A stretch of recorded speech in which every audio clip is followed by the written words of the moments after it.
ቺት ለማድረግ ቅርብ የሆኑ ሴቶችና የሴቶች ባህሪያት የሚለውን እንመልከት። አንደኛዋ ምን አይነት ሴት መሰለች? የምስጋና አሊያም ደግሞ የማረጋገጫ የማያቋረጥ ፍላጎት ያላት ሴት ናት። የዚህ ሴት ችግር ምንድን ነው? በራስ መተማመኗ የሚመነጨው ከውጭ ነው እንጂ ከውስጥ አይደለም። ያ ማለት አንተ በህይወቷ እስካልደረስ ችግር ላይኖርባት ይችላል። ማለትም ሁሌም አለሁልሽ፣ ሁሌም እወድሻለሁ፣ ሁሌም ከሁሉም የተለየሽ ነሽ አይነት ነገሮችን ስትላት ቺት ለማድረግ ብዙም ያን ያህል ላትሄድ ትችላለች። ችግሩ ግን መች መሰለህ? አንተ በህይወት ቢዚ ትሆናለህ፣ ወይም ደግሞ በግንኙነት ውስጥ በጣም አንዳንዴ አብረህ ከማሳለፍ የተነሳ ኖርማላይዝ ነገሮችን አድርገህ መሄድ ስትጀምር እሷ የማረጋገጫት መፈለግ ትጀምራለች። ማለትም የተለያዩ ወንዶችን አክሰስ ማድረግ ትጀምራለች። እንዳልኩ ምናልባት አንተ በህይወት ውስጥ አብረህ ለረጅም ጊዜ ስትቆይ እነዛን ነገሮች ዋጋ መስጠት አቁማል፣ ወይ ደግሞ እሷን ማደናነቅ ቀነሰ ሊሆን ይችላል። እሷ ግን እነዛን ነገሮች እንደ ሞቲቭ ነው የምትጠቀማቸው፣ ወይም ደግሞ በራስ መተማመኗ እንዳልኩ ከውጭ ከምታገኛቸው ሰዎች ነው እንጂ ውስጣዊ ማንነቷ ብዙም በራስ መተማመን ላይኖራት ይችላል። እና አንተ ሳትብሎ እነዛ ነገሮች ስታቆም ሌላ ሰው እነዛን ነገሮች ማለትም በራስ መተማመኗን ከፍ የሚያደርጉላት ወይም በጣም ቆንጆ ነሽ፣ በጣም አንቺን የመሰለች ሴት ምናምን የመሳሰሉ ነገሮችን ሲናገሯት ቺት ለማድረግ ቅርብ ናት። እንዳልኩ በራስ መተማመኗ ሁሌም የሚመረኮዘው ሰዎች በሚሰጧት ሀሳብና አስተያየት ብቻ ስለሆነ የአንተ ነገር በቂ አይደለም። የሆነ ነገር ሳትሲለ ወይም ደግሞ ከአለህበት ነገር ስትንሸራተት ቺት አድርጋለች። ሴት ምን አይነት መሰለች? የጥፋተኝነት ስሜት የማይሰማት ሴት። ይችን በምን ማወቅ ይችላለን? ለምሳሌ ጓደኛዋ ቺት አድርጋ ስለአንተ ቀለል አድርጋ ስታወራ እንዲህ ልትል ትችላለች። እሷ እኮ ቺት ያደረገችበት በበቂ ስለማይንከባከባት አሊያም ደግሞ በበቂ ስለማይጠብቃት ነው፣ ወይም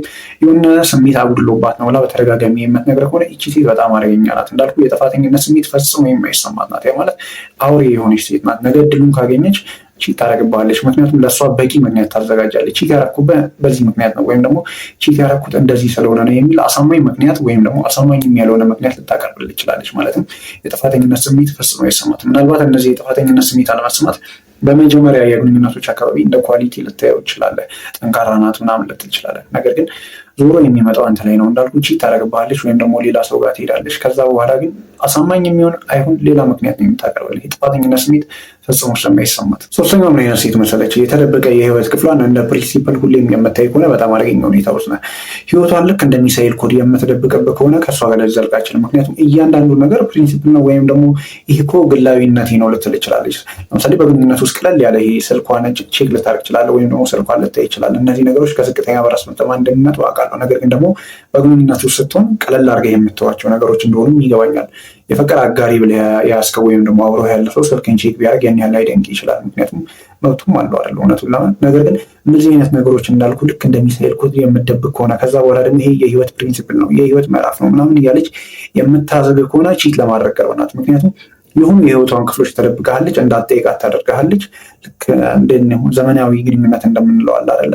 አትምጣብኝ አልመጣብህም ምናምን አይነት ነገር ታውቃታለህ፣ ግን አታውቃትም አሉ። ስለዚህ እቺ ሴትም ቺት ለማድረግ ሁሌም ቅርብ ናት። አራተኛው ሴት ደብል ስታንዳርድ ያላት ሴት። ያ ማለት ከዚህ ቀደም በነበራት የፍቅር ህይወት ጓደኛ ያላት ሊሆን ይችላል። ቺት እንዳደረገች የምትነግር አይነት ሴት አንተ እዚህ ጋር በየዋህነት እሷ አታደርግም ምክንያቱም ነግራኛለች ብለህ የምታምናት ከሆነ ወንድሜ ተበልተሃል። አንድ የተሳሳትክበት ነገር ደግመህ ለማድረጉ በጣም ቀላል ነው። እመኒኝ፣ እቺ ሴት ጥሩ የምትሆነው መዋሸቱ ላይ አሊያም ደግሞ ማስመሰሉ ላይ ነው። ማስመሰሉ ላይ ደግሞ ከተካነች እመኒኝ፣ ነገ ሙሉ ለሙሉ አንተ ሳታውቀው ምናልባት ያንተ ታሪክ ለሌላው ወይ ፍሬንዶ የሚነገር ይሆናል። መጨረሻውና ወሳኙ ነገር ምን መሰለህ? የተሳሳተ የጓደኛ ማህበር ውስጥ ካለች ምንም ያህል እሷ ቅዱስ አድርገህ ልታስባት ትችላለህ፣ ወይም ምንም ያህል ጨዋ ልትሆን ትችላለች። ነገር ግን ጓደኞቿ የተበላሹ ማለትም ቺቲንግ ሂስትሪ ያላቸው ወይም ደግሞ አስተሳሰባቸው ስለ ወንድ ልጅ ያለው መልካም ካልሆነ እሷ ከዛሬ ነገ አትቀየርም ብለህ ማሰብ አትችልም። ምክንያቱም የሆነ ነገር ውሸትም ቢሆን ደጋግመህ በሰማኸው ቁጥር እውነት የመሆን ቻንሱ ሰፊ ነው። ወይም ደግሞ እንዳልኩ እሷ የተለየች ሰው አይደለችም፣ በሌሎች ተጽዕኖ ስር የመግባት ቻንሷ ሰፊ ነው። ስለዚህ ጓደኞቿን ያው ልትመስል ትችላለች በጊዜ ሂደት ውስጥ እመነኝ።